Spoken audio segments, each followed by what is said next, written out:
En este video vamos a ver un ejercicio. Este ejercicio consta de dos partes. Una primera parte tiene esta consigna que podemos leer a continuación. Se comprime una barra de aluminio, que es esta barra de aluminio, hasta que alcanza la misma longitud que otra barra de cobre, como se ve en la figura 2. En la barra de cobre se ha hecho un agujero a lo largo de su eje, de forma que la barra de aluminio pueda ser introducida en su interior, ¿sí? Como se ve en la 3.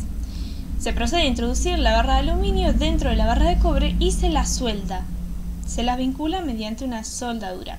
Y se pide que se diseñe el dispositivo de tal forma que tras la vinculación, tras soldarlas, se conserve esta longitud L.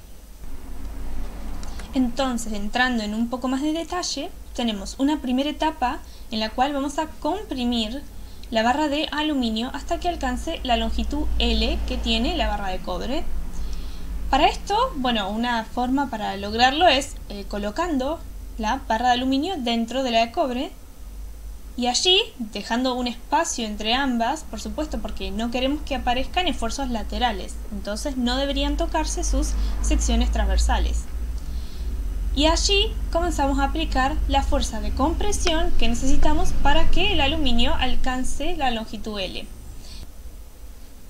Hasta ahí la única que está siendo sometida a algún tipo de fuerza es la barra de aluminio. Una vez que la barra de aluminio alcanza la misma longitud que la barra de cobre, se las vincula mediante una soldadura. Y una vez que ya logramos la soldadura, sí retiramos la carga F, ¿verdad? Por supuesto estamos trabajando en la ley de Hooke, por lo tanto, una vez que retiremos la carga F, como estamos en una zona elástica, la pieza de aluminio va a intentar volver a su estado inicial, ¿verdad? Estamos hablando de deformaciones reversibles. Bien, lo primero que podemos mencionar es que ambas barras están sometidas a esfuerzos debidos a sus pesos propios. Eso, ya lo hemos visto en otros ejercicios. El esfuerzo debido al peso propio de la barra de aluminio está dada por esta expresión, mientras que la del cobre está dada por esta expresión. L es la longitud del cobre, L' es la longitud inicial del aluminio antes de ser comprimido, ¿verdad? Al inicio. La variable X parte desde el suelo hacia arriba. Por lo tanto, cuando el esfuerzo es máximo, que sabemos que es en la zona inferior, lo que tenemos es X igual a 0 y por lo tanto está soportando el peso de toda la barra. La sección inferior soporta el mayor esfuerzo debido al peso de toda la barra. Algo que podemos mencionar es que la deformación debida al peso propio no la podemos percibir, ya que la única manera de poder ver cuánto miden estas piezas inicialmente sin estar sometidas al esfuerzo debido a sus pesos propios sería eliminando el efecto de la gravedad, lo cual no es posible. Por lo tanto, nuestro estado inicial de referencia es incluyendo la deformación debida al peso propio. Es decir, estos cuerpos ya parten deformados por su peso propio. Como ya mencionamos, estamos trabajando en la zona de Hooke.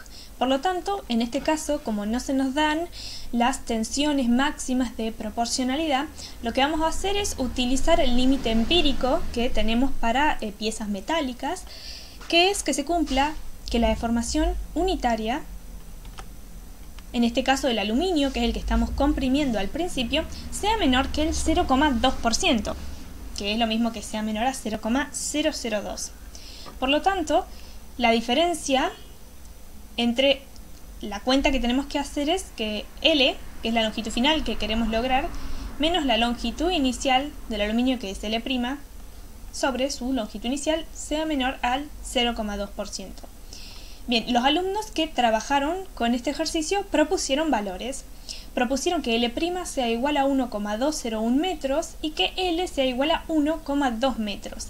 Entonces lo que tenemos que lograr es barrer ese 0,001 metro, que haciendo la cuenta efectivamente da menor a 0,002. En este caso da negativo da menos 0,0008 porque se trata de una compresión, ¿verdad?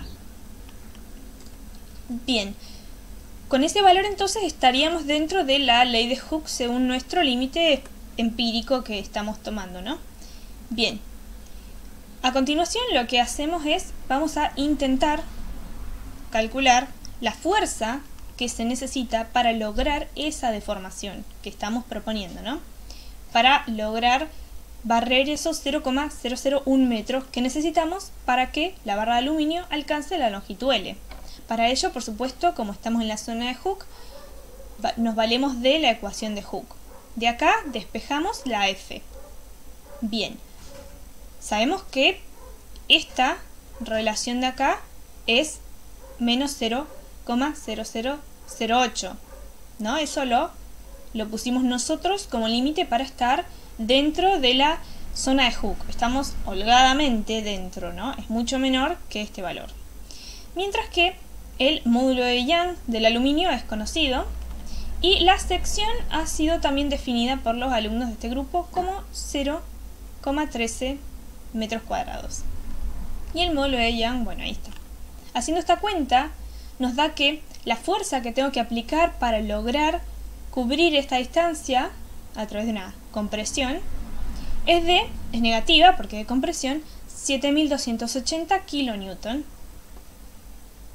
Entonces, una vez que alcanzamos la longitud L que queríamos, soldamos ambas piezas y retiramos la fuerza F que ya calculamos, ¿no? ¿Qué pasa entonces? Por tercera ley, esa fuerza que retiramos ahora queda como una fuerza interna que ejerce un esfuerzo interno en las barras. Por tercera ley podemos ver que el aluminio, que fue el que comprimimos, ahora intenta volver a su longitud inicial, por lo tanto el aluminio ejerce sobre el cobre una fuerza de tracción, mientras que el cobre intenta retenerlo y por lo tanto el cobre ejerce sobre el aluminio una fuerza de compresión, ¿no? Bien, por supuesto que estas, por tercera ley, el módulo, porque en signo son opuestas, son iguales. Entonces, los esfuerzos que están sufriendo, estos son esfuerzos normales, de los que hemos estado hablando, por supuesto, ya que suceden en la dirección axial. Estamos hablando de que estos esfuerzos para el aluminio y para el cobre están dados entonces por esta F, ¿no?, sobre sus áreas respectivas. Lo que nosotros queremos es que este sistema se mantenga rígido, es decir, queremos que se conserve esta longitud L que logramos al comprimir con una fuerza externa y soldar. No queremos que estos esfuerzos sean de tal magnitud que permitan deformaciones, porque si este sistema se deforma, entonces voy a perder la longitud L que logré. Bien, ¿qué podemos hacer entonces para lograr que este sistema se comporte como rígido? Bueno, podemos trabajar con el área del cobre. Podemos lograr que el área del cobre sea mucho mayor que el área del aluminio. Recordemos que el esfuerzo para cada una de las barras está dado por esta fuerza, que ahora es como una fuerza interna, que por tercera ley es la misma y opuesta, sobre sus áreas. Si logramos que la sección del cobre sea lo suficientemente grande, entonces su esfuerzo será pequeño, ¿no? Y como los esfuerzos son los que causan las deformaciones, si tenemos un esfuerzo muy pequeño, lo que vamos a tener es que la deformación del cobre es pequeña. Lo que vamos a tratar de lograr es que sea aproximadamente 0, donde el 0 está dado por nuestro instrumental. Entonces, según la precisión que tenga nuestro instrumento, tendremos un 0 dado. Para este ejercicio, sus compañeros, el grupo que resolvió este ejercicio, lo que planteó fue una tabla en donde planteó las relaciones de áreas entre el cobre y el aluminio. Entonces, lo que hicieron fue decir, bueno, el área del aluminio, recuerden que ya está dada, ellos le pusieron un valor, dijeron que era 0,13 metros cuadrados. Cuando son iguales, cuando la relación de áreas es 1, la sección del cobre es 0,13 metros cuadrados. Su esfuerzo dado por esta expresión, ¿no?, esta expresión, recordemos que la F es negativa, ¿no? Entonces me quedó menos menos más. Es un esfuerzo de tracción, ¿no? Para el cobre. Porque la barra de aluminio hace una fuerza de tracción sobre el cobre. Y lo que tenemos entonces es un valor que a medida que la relación de áreas aumenta, es decir, a medida que la sección del cobre es mayor, lo que vemos es que los esfuerzos sobre el cobre disminuyen. Y por lo tanto, como son los esfuerzos los que causan las deformaciones, vemos que la deformación del cobre disminuye. Y acá yo marqué en naranja un valor, y es porque, bueno, ¿hasta qué punto yo puedo decir esta deformación que está sufriendo el cobre es imperceptible para mí? Bueno, eso tiene que ver con nuestro instrumental. En este caso, lo que yo dije fue, bueno, mira, mi instrumento tiene una precisión de 0,1 milímetros. Debajo de ese valor ya no puede medir, no detecta ninguna variación. Por lo tanto, para mí, el 0 está dado en el 0,1 milímetro. Es decir, una relación de áreas de 6, si el área del cobre es 6 veces mayor que el área del aluminio, entonces, para mi instrumento, ya el sistema es rígido, ¿sí? No puede detectar la variación, la deformación que está sufriendo este sistema, porque su límite de medición es 0,1 milímetro. Esto también lo podemos graficar, que es lo que hicieron sus compañeros, que graficaron esta deformación del cobre en milímetros versus la relación de áreas. Es decir, graficaron esta columna versus esta. Y podemos ver cómo comienza a disminuir la deformación del cobre a medida que aumenta la deformación de áreas. Yo me quedé acá, ¿no? Este es el punto que yo elegí. 6 es la relación de área para la cual la deformación es 0,1 milímetro y por lo tanto, debajo de este valor, mi instrumento ya no lo puede detectar. Igual obsérvese que esto empieza a hacerse asintótico, por lo tanto, tampoco tiene sentido aumentar tanto el área, porque en esta zona, aunque yo ponga un área de 40, la deformación en milímetros que veo no es muy distinta a un área de 30, ¿se ve? Un mayor área implica mayor material y probablemente un mayor costo, por lo tanto no tiene sentido buscar un área exageradamente grande cuando ya en esta zona se ve claramente que la variación de la deformación no es imperceptible, es muy pequeña. Por lo tanto nos quedamos nosotros con un área de 6, eso lo hemos definido nosotros según los instrumentos con los que contamos, ¿no? Bueno, esa fue la primera parte en la cual tratamos de diseñar el sistema.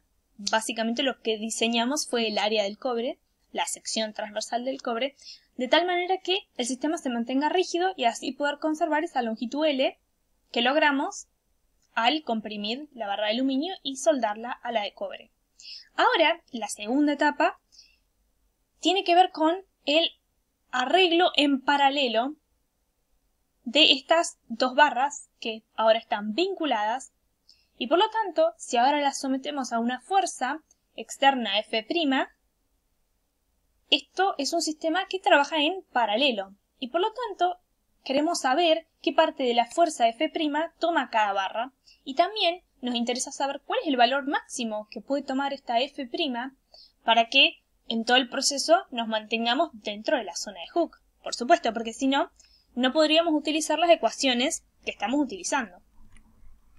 Para un arreglo en paralelo sabemos que se cumple que esta F' que estoy aplicando, la estoy aplicando con estas barras, barras no, con estas placas circulares que están como en este marroncito clarito, que me ayudan a distribuir esta F', ¿no? Para que no esté solamente aplicada sobre la barra de aluminio, sino que esté aplicada sobre el conjunto. Pero vamos a suponer que estas placas circulares son de densidad despreciable, peso despreciable, ¿sí? No las vamos a tener en cuenta. Solamente es para poder aplicar la fuerza distribuida entre las dos secciones.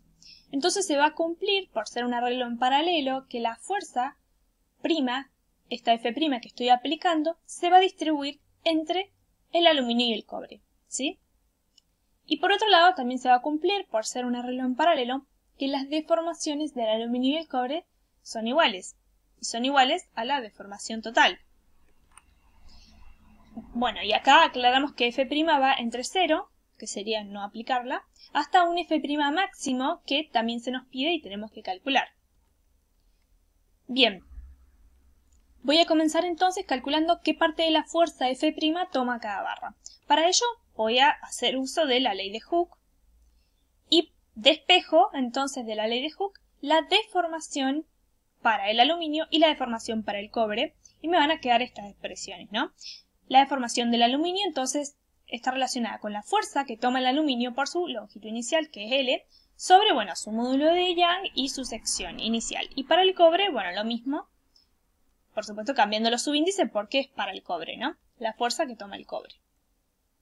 Bien, con estas dos ecuaciones y teniendo en cuenta la condición de paralelo, que dice que las deformaciones son iguales, voy a proceder a igualar estas deformaciones. Y voy a llegar a esta expresión, en donde las longitudes iniciales son las mismas, por lo tanto se van, y luego voy a cambiar, en base a esta ecuación, voy a decir que la fuerza que toma el cobre es igual a la F' menos la fuerza del aluminio, es decir, despejo la fuerza que toma el cobre de esta expresión y reemplazo aquí. Y ahora ya me queda una ecuación con una incógnita. La única incógnita es la parte de la fuerza que toma el aluminio. Ahora básicamente despejo la fuerza del aluminio y me queda esta expresión. Una expresión que depende de F', por supuesto, pero F' en principio no es la incógnita, es la variable independiente. Entonces, la parte de la F' que toma el aluminio está dada por un arreglo de constantes que, fíjense, están relacionadas con el módulo de Young, la sección, y en realidad esto también estaría dividido por L, que es la longitud inicial, si no la hubiera simplificado. Pero bueno, como todos están divididos por L, se termina yendo. Pero esto es en realidad la rigidez del aluminio sobre la rigidez total del sistema. Si hago lo mismo, pero en vez de reemplazar la fuerza del cobre, reemplazo la fuerza del aluminio, y digo que la fuerza del aluminio es igual a F' menos la F del cobre, lo que voy a encontrar es la parte de la fuerza que toma el cobre. Y voy a llegar a estas expresiones, ¿no? Acá está lo que les decía. Si nosotros escribimos la ley de Hooke de esta manera, lo que tenemos es la rigidez, ¿no? Que es una analogía con los resortes, ¿no?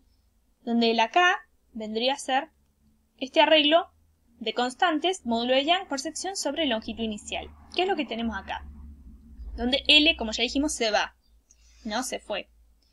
Pero esto es la rigidez. Entonces podemos ver cómo esta constante es un factor de ponderación que me dice qué fracción de la fuerza F' toma el aluminio. Y es simplemente, depende de su rigidez respecto a la rigidez total. Entonces, en estas expresiones podemos observar que las fuerzas son proporcionales a sus rigideces axiales e inversamente proporcionales a la suma de las rigideces individuales. Este es un factor de ponderación que nos dice qué fracción de la fuerza aplicada al sistema toma cada barra. ¿Se ve? Claramente, si lo sumo me va a dar 1. Me traigo las ecuaciones para que veamos con valores numéricos, porque el módulo de Young, la sección, son conocidas para los dos materiales. Yo definí, ¿se acuerdan que la sección del cobre iba a ser 6 veces la sección del aluminio? Eso lo determiné con el gráfico y la tabla y el límite de mi instrumento. Me dan estos valores, donde claramente esto más esto es 1, ¿no? Entonces tenemos que el aluminio está absorbiendo un 10% de la F', mientras que el cobre está absorbiendo el 90% de la F'. ¿Y eso por qué? Bueno, porque el cobre es mucho más rígido, he hecho que su sección sea mayor, y el módulo de Young del cobre también es mayor en este caso. El módulo de Young del aluminio era 7 por 10 a la 10 pascal, mientras que el del cobre es 11 por 10 a la 10 pascal. Bien, y la F, bueno, seguimos con la incógnita. Todavía no calculamos entonces cuánto es el valor de F' máximo que puede tomar sin salirnos de la ley de Hooke. Para eso, lo que tenemos que hacer es intuir cuál de los dos sería el que se saldría primero de la ley de Hooke. En este caso, por los valores que tenemos, suponemos que es el aluminio, porque el aluminio además fue el que comprimimos al principio. Entonces ya se ha deformado 0,001 metro. ¿Se ve? como no tenemos valores de tensiones máximas de proporcionalidad, estamos trabajando con el límite del 0,2% de la deformación unitaria. En base a ese límite, la longitud final máxima que puede tomar el aluminio es de este valor. Si yo comprimo el aluminio más allá de esta longitud final, me voy a salir de mi condición empírica que puse para determinar la zona de Hooke. Bien. Entonces, como yo ya vengo comprimiendo el aluminio 0,001 metros, en esta nueva etapa, a partir de que el arreglo funciona como un arreglo en paralelo, la longitud final máxima que puede tomar en esta etapa, donde estoy aplicando la F', la barra de aluminio es básicamente esto más el 0,01 metro, ¿no? Que ya vengo arrastrando de antes. Entonces esta es la longitud final máxima para el aluminio en esta etapa. Lo que queremos encontrar es, bueno, ¿cuál es la fuerza que está tomando el aluminio para alcanzar esa longitud? Hacemos la cuenta y nos da que cuando llega a esta longitud final, el aluminio ha tomado una fuerza igual a, bueno, negativa porque hay compresión, 3048 kN. Y si el aluminio tomó esta fuerza, significa que la F', ¿no? Porque está dado por esta relación, es igual a 31.755 kN, porque recordemos que el aluminio solo toma un 10% de la F'. Bien, por lo tanto esta sería la F' máxima que puedo aplicarle al sistema sin que ninguno de las barras se salga de la zona de Hooke. Bueno, veamos si el cobre se salió o no. Yo intuí que el que primero se iba a salir de Hooke era el aluminio, pero hay que verificarlo.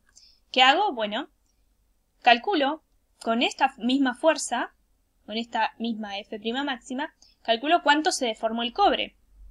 Haciendo esta cuenta me da que el cobre tuvo una deformación unitaria de 0,000334, que es menor al 0,2%, por lo tanto el cobre no se salió de la ley de Hooke y por lo tanto mi intuición estuvo bien y mis materiales están ambos dentro de la ley de Hooke para valores de F' máximo menores a este número.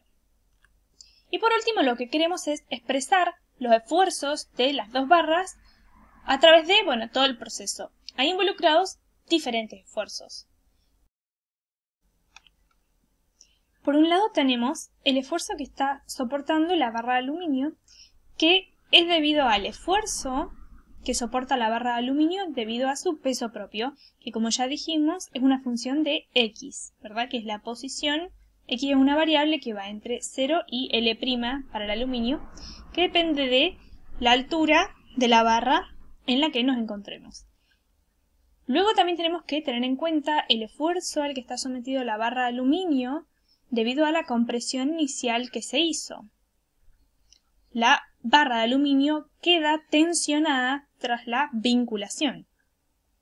Y por último tenemos el esfuerzo que sufre la barra de aluminio debido a la fuerza F' que aplicamos al conjunto en la última etapa donde el arreglo funciona en paralelo.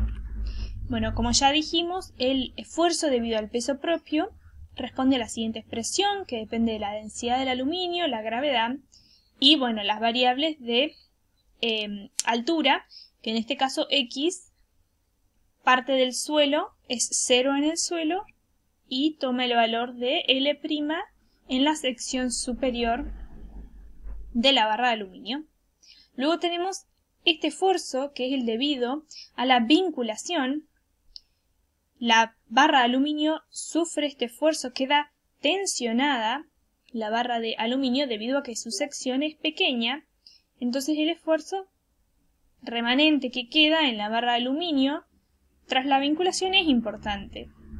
Y luego tenemos por último el esfuerzo que soporta la barra de aluminio debido a la última etapa en la cual aplicamos una fuerza externa, F', que comienza a comprimir el arreglo en conjunto, ¿no? El arreglo en paralelo comienza a ser comprimido por esta F', y como habíamos dicho, el aluminio toma esta parte de esa F', algo menos de un 10%. Para el cobre También tenemos el esfuerzo debido al peso propio. Y tenemos, en este caso, el esfuerzo debido a la vinculación. Justamente determinamos, diseñamos el área del cobre para que ese esfuerzo sea muy pequeño. Por lo tanto, ese término lo podemos despreciar. Y por último, tenemos el esfuerzo al que está sometida la barra de cobre debido al comportamiento en paralelo del sistema cuando se va aplicando la fuerza F'. Para el peso propio del cobre teníamos la siguiente expresión, que depende de la densidad del cobre, la gravedad, y la altura de la sección de la barra de cobre en la que hagamos el análisis, y luego tenemos la parte de la F' que toma el cobre, que como ya calculamos es aproximadamente un 90% de F', es tomada por la barra de cobre dividido su sección. Bueno, y por último aclarar entonces el dominio de la F'. Dijimos que podía tomar valores desde 0 hasta este valor máximo que encontramos para F', tras el cual las barras, el aluminio en principio, se sale de la zona de Hooke y las ecuaciones ya no son válidas. Y también recordar que la F es un valor que encontramos en la primera etapa, que es el que corresponde a la fuerza necesaria para comprimir la barra de aluminio en una cantidad que era 0,001 metros. Y así quedaría resuelto la primera y la segunda parte de este ejercicio.